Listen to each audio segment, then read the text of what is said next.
Assalamualaikum warahmatullahi wabarakatuh. Shalom, Om Swastiastu, Namo Buddhaya, Salam Kebajikan. Perkenalkan, nama saya Ananda Mulia Akbar, mahasiswa dari Fakultas Hukum Universitas Brawijaya. Pada kesempatan kali ini saya ingin mempresentasikan hasil PPT secara garis besar yang sudah saya buat mengenai artikel ilmiah yang berjudul Pengaruh Globalisasi terhadap Perjuangan Feminisme di Indonesia Pasca Reformasi. Dalam video kali ini, saya ingin menjelaskan sesuai dengan struktur artikel ilmiah yang ada. Yang pertama yaitu abstrak, dan yang kedua itu pendahuluan, yang ketiga ada tinjauan pustaka, yang keempat ada metode penelitian, lalu ada hasil dan pembahasan, dan yang terakhir yaitu penutup. Dalam abstrak ini, saya ingin membahas bahwa penelitian ini bertujuan untuk mengetahui pengertian feminisme, lalu mengenai sejarah legal teori feminisme, dan juga seberapa besar pengaruh yang sudah terlihat dalam pergerakan feminisme di Indonesia, perjuangan pergerakan hak wanita di Indonesia pasca era reformasi. Globalisasi yang terus bergulir dengan sistem Indonesia yang lahir di era reformasi dengan pergantian rezim dari otoriter ke reformasi sangat terbuka dan sangat menghargai hak-hak warga negara, sudah memperhatikan hak-hak warga negara. Di sini terlihat feminisme sangat menonjol, pergerakan perempuan dan pejuang keadilan sudah berani menyuarakan hak-hak dan suara-suaranya. Dalam konteks penelitian ini, feminisme dirasa sudah membaik di lingkup Indonesia. Penelitian ini juga diharapkan kepada masyarakat untuk menjadi wawasan yang luas dalam mengetahui peran feminisme sejati dan arti feminisme sejati dengan teori-teori yang sudah dipaparkan, dan juga agar masyarakat dapat berperan aktif dalam menyuarakan hak-hak keadilan untuk memperbaiki posisi keadilan perempuan di Indonesia sampai saat ini, dan juga untuk masa depan Indonesia untuk keadilan yang sejahtera. Pada bagian pendahuluan dijelaskan secara garis besar globalisasi yang berkembang begitu cepat membuat lahirnya inovasi-inovasi baru dalam bidang kehidupan. Ditambah lagi revolusi teknologi yang cepat membuat akses internet, akses informasi yang cepat, membuat sebuah kegiatan positif yang dapat dimanfaatkan bagi pengaruh negara-negara yang ada di dunia.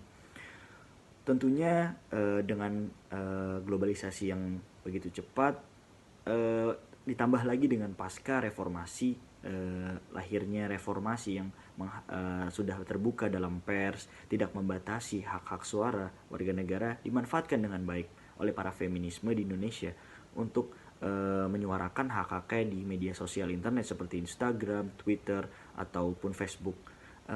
Manfaat penelitian ini agar masyarakat tercerahkan bahwa pengaruh globalisasi dapat dimanfaatkan dengan baik, dan juga pergerakan feminisme ini perlu diperhatikan secara khusus dan bertujuan untuk para masyarakat agar mengerti bahwa apa arti feminisme sebenarnya, tanpa ada diskriminasi satu sama lain gender, dengan keadilan yang sejati. Dalam tinjauan pustaka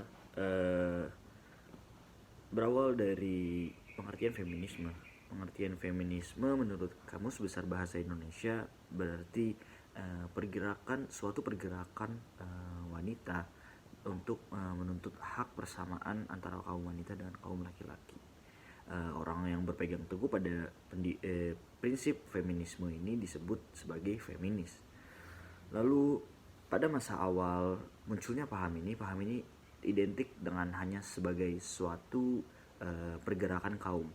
Namun seiring berjalannya waktu, feminisme sendiri sering diartikan sebagai gerakan emansipasi wanita untuk secara luas dalam segala hal untuk menuntut keadilan hak yang setara bagi kaum laki-laki dan juga perempuan, untuk menghilangkan budaya-budaya patriarkis dan serta ada hak-hak tertentu dari wanita yang diperjuangkan dari mulai pekerjaan, lalu dalam hal bilang politik, dan juga dalam hal upah yang adil dan kesetaraan yang membuat hak perempuan bisa setara dengan laki-laki tanpa adanya diskriminasi satu sama lain. Lalu menurut tokoh feminisme Simone de Beauvoir itu dalam buku The Second Sex itu menetapkan dengan sangat jelas masalah dasar feminisme modern, bahwa bila seorang wanita mencoba membatasi dirinya sendiri dengan anggapan bahwa tidak ada saya hanya seorang perempuan, tidak ada laki-laki yang berbuat begitu. Kenyataannya mengungkapkan keistimewaan dasar antara istilah maskulin dan feminis. Menurut Millet dan Michelle, dalam suatu tingkatan penting dalam feminisme modern dicapai oleh Kate Miller dalam buku Sexual Politics. Ia mempergunakan istilah patriarki itu, perjuangan dari perintah ayah, yaitu bahwa laki-laki harus memerintah dalam suatu keluarga untuk menguraikan sebuah penindasan wanita. Patriarki meletakkan perempuan di bawah laki-laki, atau memperlakukan perempuan sebagai laki-laki yang inferior. Itu sebuah pengertian dari tokoh yang kiranya untuk dijadikan landasan bagi para feminisme dalam memperjuangkan feminisme, terutama berkaca kepada feminisme modern. Pasca reformasi adalah masa bangkitnya paham feminisme di Indonesia. Kita ketahui pada saat zaman Orde Baru, semua hak-hak terbatas dalam perjuangan dan menyuarakan, seperti keterbatasan pers dan lain-lain. Dan setelah lahirnya reformasi, banyak sekali perempuan-perempuan aktivis yang berdiri di atas keadilan gender dalam hakikat feminisme. Hal ini dibuktikan dengan salah satu aktifnya beberapa organisasi yang bergerak di bidang pemberdayaan wanita, seperti udah adanya social act, semakin banyak bermunculan di sosial media mengenai campaign tentang feminisme itu sendiri. Feminisme itu banyak jenisnya. Jenis-jenis feminisme ada beberapa jenis, diantaranya yaitu feminisme liberal, feminisme marxis komunis, feminisme sosialis, feminisme radikal, feminisme anarkis, feminisme postmodernis. Bagian yang pertama yaitu adalah jenis dari feminisme liberalis. Pada paham penganut sistem feminisme liberalis ini menekankan bahwa kebebasan adalah sesuatu yang dipegang oleh hak perempuan dalam menuju kehidupan yang serasi dan seimbang untuk kaum laki-laki dan kaum perempuan. Pada konteks liberalis di sini tidak hanya melakukan kebebasan antara pergerakan kaum wanita dan laki-laki tanpa didasari sesuatu yang mungkin bisa merugikan satu sama lain. Tapi dalam paham ini justru menekankan bahwa supaya tidak terjadi saling menjatuhkan antara kaum laki-laki dan juga kaum perempuan. Lalu yang kedua yaitu adalah jenis feminisme marxis komunis. Dalam feminisme marxis komunis ini menganut paham marxisme. Dalam paham marxisme menekankan bahwa penyebab dari rendahnya kedudukan wanita dalam suatu negara itu disebabkan adalah dari suatu sistem kapitalisme yang ada dalam suatu negara tersebut. Jadi tujuan dari feminisme komunisme ini yaitu sebagai penghapusan dari kapitalisme yang ada dalam suatu negara yang merugikan bagi hak-hak perempuan, bagi paham feminis marxis komunis. Lalu yang ketiga yaitu adalah paham jenis dari feminisme sosialis. Menurut paham feminisme sosialis, tidaklah suatu perempuan yang dianggap rendah itu terjadi karena sebuah sistem kapitalisme yang dalam suatu negara, tetapi penyebab dari kedudukan wanita yang lebih rendah. Tujuan dari sosialis ini lebih kepada penghapusan kepada legalisasi struktural yang terjadi dalam suatu negara, seperti kepemilikan struktural yang terjadi dalam suatu negara, atau sebagai pemegang aspek kebijakan tertentu yang merugikan hak-hak perempuan, seperti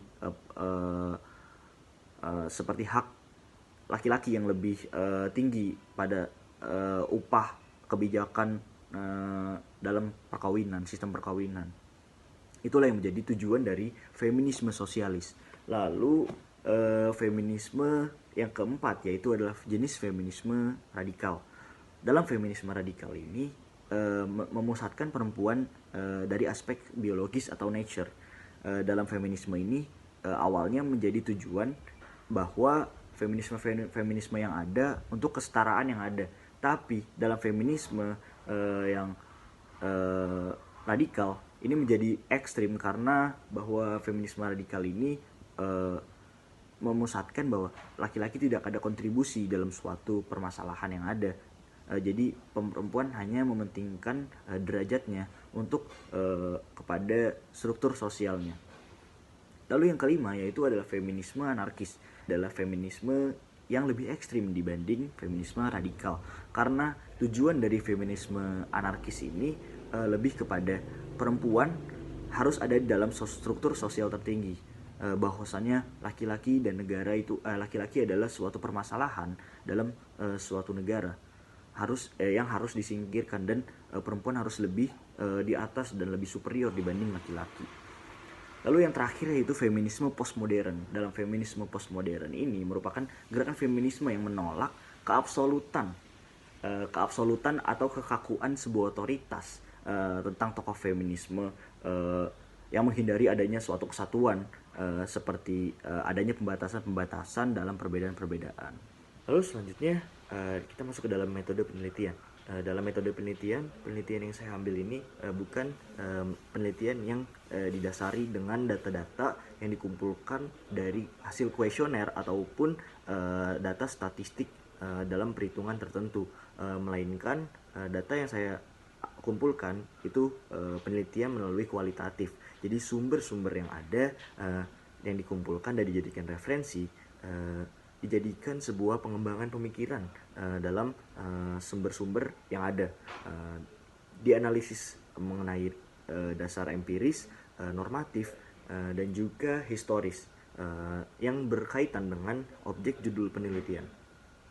Adapun penelitian ini pokok permasalahan yang terjadi di era globalisasi dan yang memberikan pengaruh terhadap pergerakan dalam perjuangan feminisme yang ada di Indonesia dan digabungkan dengan pasca reformasi yang memberi pengaruh juga terhadap pergerakan feminisme yang ada di Indonesia. Adapun tahap analisis yang dilakukan dalam penelitian ini melalui beberapa tahap. Yang pertama yaitu pengumpulan data. Jadi data-data yang ada dalam ambil dari dokumen-dokumen, dari e-jurnal seperti laporan penelitian atau buku atau e-book dan sebagaimana di media sosial juga.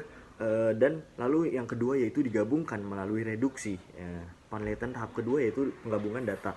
Dan yang ketiga itu penyajian data dengan narasi dan bentuk pengembangan pemikiran dari dasar tertentu, disajikan berdasarkan kualitatif. Jadi untuk mengetahui kejelasan data dan sumber digabungkan melalui data-data tersebut supaya jelas dalam pemaparannya, dalam penyajian data, narasi, fakta. Jadi yang keempat yaitu adanya kesimpulan. Nah, penarikan kesimpulan ini diidentifikasi pokok-pokoknya dari segi hakikat dalam objek penelitian, di mana untuk mempermudah kepada para pembaca agar mengerti dari artikel ilmiah serta pada penelitian. Bagian yang selanjutnya yaitu hasil dan pembahasan. Pada bagian ini saya ingin menjelaskan secara luas dari data-data yang sudah saya kumpulkan dan dianalisis dalam bentuk secara umum dalam pengembangan pemikiran saya. Dalam hasil ini pertama-tama yaitu Indonesia merupakan negara yang menggunakan politik luar negeri bebas aktif. Dalam politik luar negeri bebas aktif ini Indonesia tentu tidak menutup kepada negara-negara lain dalam hubungan bilateral antar negara. Dalam politik bebas aktif ini upaya untuk Indonesia dalam melakukan pencapaian politiknya dan juga kepentingan-kepentingan nasional dalam mengisi kenegaraan serta hubungan-hubungan yang ada di negara lainnya. Globalisasi tentu mencampuri terhadap politik bebas aktif ini, mencampuri dalam konteks bahwa globalisasi itu dapat masuk ke Indonesia dalam segala aspek bidang kehidupan yang ada di Indonesia. Globalisasi seperti yang dikatakan oleh Barker, yaitu bahwa globalisasi yaitu kondisi koneksi global ekonomi, politik, sosial, budaya itu berkembang sebagai mengarah kepada seluruh bidang aspek penjuru dunia dan juga merasuki ke dalam kesadaran suatu masyarakat. Keterbukaan negara Indonesia sehingga membuat segala aspek yang berkembang dalam Indonesia dapat berkembang dan berdampak terhadap perkembangan yang positif dan juga perkembangan yang negatif. Namun dalam pergerakan perjuangan wanita dimanfaatkan dengan baik dan sebagai banyak sekali paham-paham ideologi yang muncul sebagai penegakan perjuangan wanita, juga penegakan keadilan-keadilan yang ada di Indonesia. Sebagai negara yang menganut ideologi Pancasila, Indonesia tentunya harus berjunjung tinggi kepada hak asasi manusia. Secara fundamental, secara hakikat, HAM adalah posisi yang harus dijadikan perspektif bagi pergerakan-pergerakan dan juga perilaku masyarakat Indonesia. Tentu sebagaimana yang dicantumkan dalam UUD 1945 pasal 28, yaitu yang menetapkan bahwa kebebasan hak masyarakat dalam berserikat dan juga berkumpul dan berpendapat melalui lisan maupun tulisan dan sebagainya. Lalu kita beralih kepada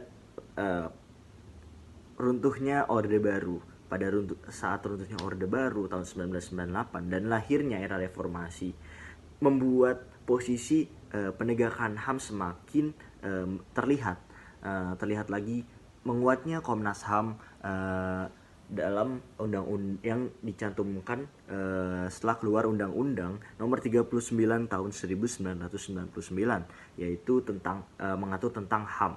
Ini menetapkan keberadaan, tujuan, fungsi, wewenang, serta asas dan kelengkapan dari tatanan-tatanan yang ada di konstitusi.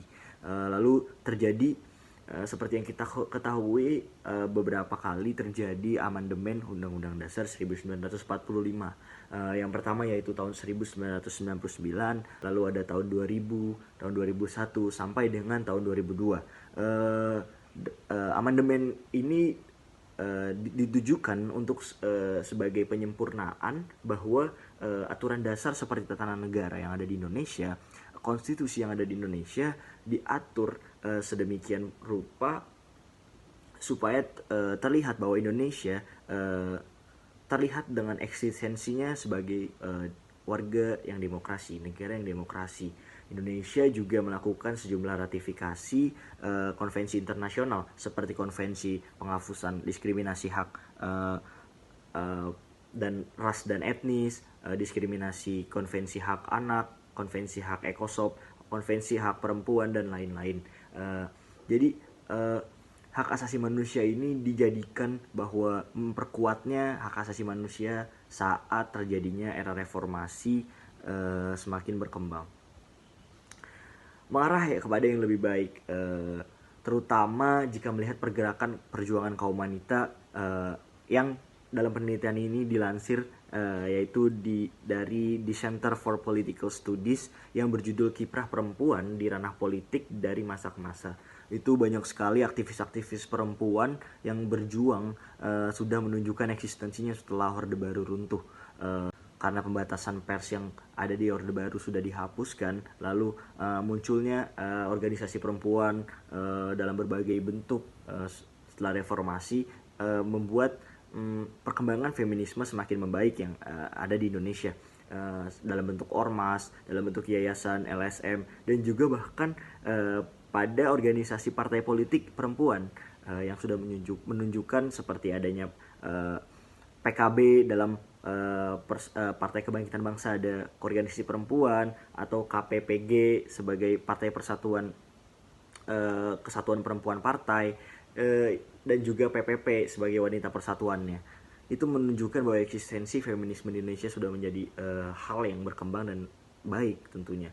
Feminisme dapat dikatakan sebagai suatu hal yang substansial yang tidak bisa jauh dari hak asasi manusia. Feminisme menurut Hanggi Mumin yaitu adalah sebuah ideologi pembebasan perempuan karena yang melekat dalam suatu pendekatannya adalah keyakinan bahwa perempuan mengalami ketidakadilan karena jenis kelamin. Lalu adanya feminisme legal teori. Dalam feminisme legal teori ini muncul di abad tahun 1970-an. Dalam perkembangan critical legal studies ini, legal teori feminisme ini menjadi suatu pendobrak bagi feminisme yang ada di dunia. Sebab yang dijargonkan itu awalnya justice objektif dengan setara untuk siapapun, tidak hanya untuk kaum laki-laki saja.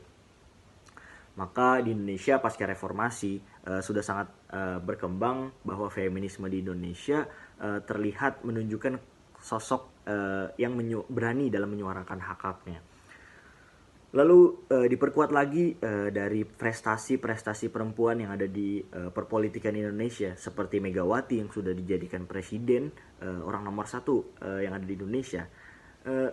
Ini merupakan sebuah tolak ukur, dan juga diperkuat lagi bahwa dalam kabinet kerja Presiden Jokowi terdapat 8 kursi perempuan yang ada dalam Kementerian Indonesia. Banyak sekali kementerian-kementerian yang diisi, seperti Kementerian Kelautan dan Perikanan, lalu ada Kementerian Badan Usaha Milik Negara, lalu ada Kementerian Luar Negeri, Kementerian Kehutanan, Kementerian Lingkungan Hidup.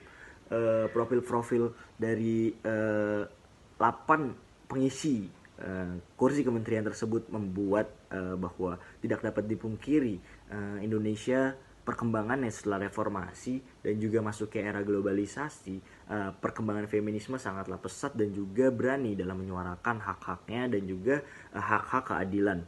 Lalu yang terakhir yaitu bagian penutup.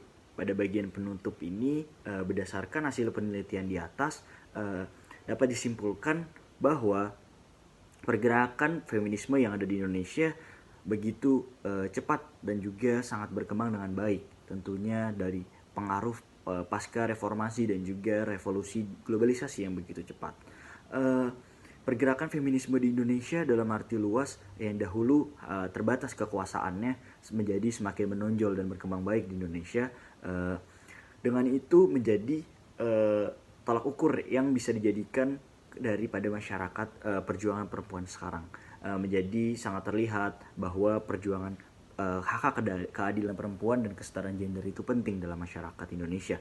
Namun dari beberapa jenis feminisme yang ada yang dipaparkan di teori di atas tadi, bisa dijadikan bahwa referensi-referensi itu kita harus mengetahui bahwa feminisme sejati yaitu dari feminisme yang baik dan juga tetap dengan tujuan yang tidak mendiskriminasi satu sama lain hak, melainkan setara dengan hak perempuan dan juga hak laki-laki. Jadi tentunya penelitian ini juga diharapkan agar masyarakat menjadi sumber pengetahuan bagi masyarakat, khususnya masyarakat Indonesia dan juga perempuan, agar tercerahkan dan terhadap perjuangan hak-hak keadilan yang ada di Indonesia, dan juga berperan aktif.